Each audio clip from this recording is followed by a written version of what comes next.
बदल गया। जनाब हैदल जुगनू जी गुरु जी गावत रहे।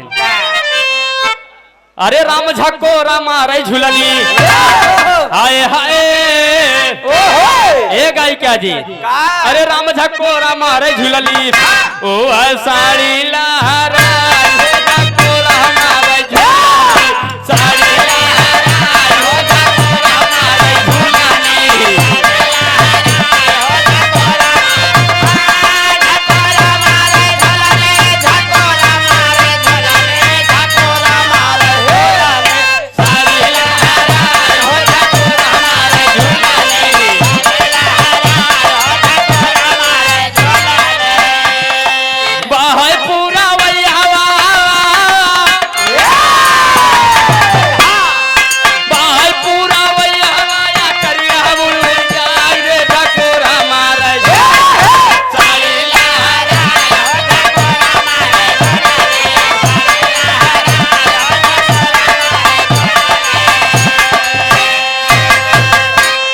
कोटेदार बाबूजी के तरफ से 101 रुपया के आशीर्वाद मालिक सुखी रखे। भैया कहानी में स्वर्गीय गुरु हैदर जैसा कहानी केहू समझाए ना पाए। निर्गुण में राम का लाश गुरु जी बीरस के माने जाने कलाकार स्वर्गीय गुरु रामदेव यादव जी अपने जवानी के आलम में गाँव करते जी एक लाइन बस।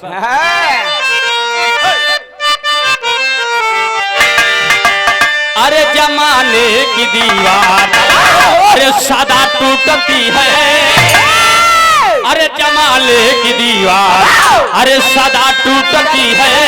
अरे मोहब्बत के मजहूर अरे पानी के आगे जमाने की दीवार सदा टूटती है।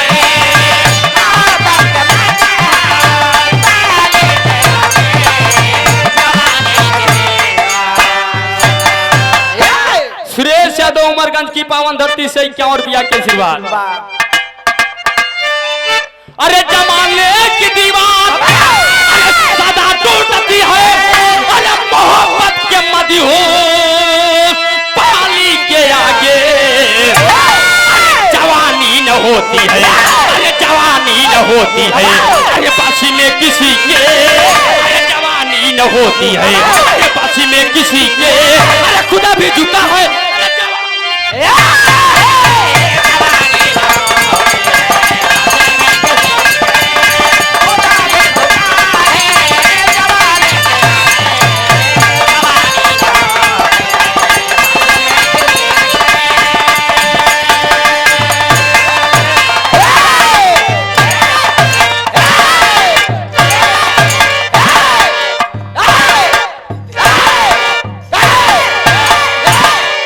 बारे भैया भाई जाना जौनपुर का आया बजावे कहे जौनपुर में चलता था जौनपुर ढोलिया रही साधु ये जनाद बस सही सन्यासी है। श्री राकेश कुमार यादव ठेकेदार गोविंदासपुर की पावन धरती से 101 रुपया के आशीर्वाद। श्री राजा राम यादव मास्टर साहब गुरु जी की तरफ से गोविंदासपुर की पावन धरती से 101 रुपया के आशीर्वाद। विशाल म्यूजिक भी रहा रानीगंज की पावन धरती से प्रतापगढ़ जिला भैया जी के तरफ से शानदार 51 रुपया के आशीर्वाद मालिक करें तोहरे खूब प्योर पैसे आवे। अरे जमाने की दीवार सदा टूटती है। मोहब्बत के मदहोश पानी के आगे अरे जवानी होती है बस में किसी के खुदा भी झुका है जवानी।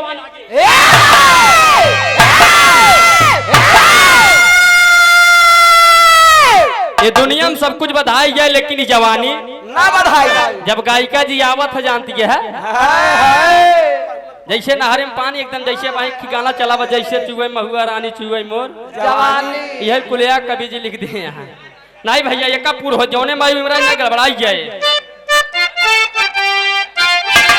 अरे भले बादले कोई दरिया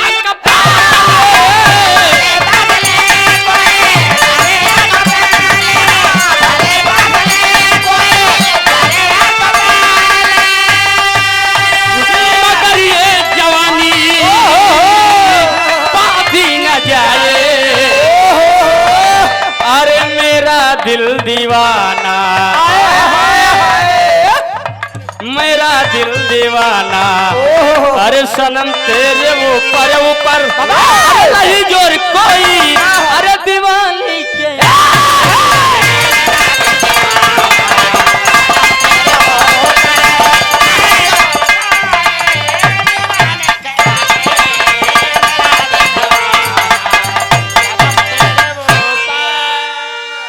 ज्यादा ना एक लाइन अपने सुल्तानपुर के जो हमारे खिया नगाड़ा वाले गावत हैं बाबूजी एक लाइन